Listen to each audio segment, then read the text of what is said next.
Hi అండి. ఈరోజు వీడియోలో వరలక్ష్మి వ్రతం పూజలో మనం అమ్మవారికి చాలా చక్కగా అలంకరించుకుంటాము. అందులో ఇది ఒక భాగం. గోధుమలతో పచ్చని మొలక వేసుకోవడం ఎలాగో ఇప్పుడు చూద్దాం. ఈ ప్రిపరేషన్ వరలక్ష్మి వ్రతానికి 10 days ముందుగా రెడీ చేసుకోవాలి. అప్పుడు మొలకలు బాగా గ్రీన్గా వస్తాయి. ముందుగా గోధుమలు 24 గంటలు నానబెట్టి సెకండ్ డే మందమైన క్లాత్ తీసుకొని గోధుమలు వడబోసి మూట కట్టి ఒక గిన్నె బోర్లించాలి. థర్డ్ డే ఓపెన్ చేస్తే మొలక బాగా వచ్చింటుంది. వాటిని మనకు డెకరేషన్కి కావాల్సినట్లు ఎన్ని బౌల్స్ కావాలో ఇలా కోకోపీట్తో నింపి గోధుమలు మొలక వేయాలి. తర్వాత పసుపు నీళ్ళు అప్పుడప్పుడు చల్లుతూ ఉండాలి.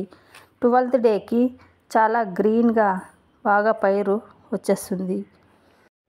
నేనైతే ఇలా రెడీ చేసుకున్నానండి.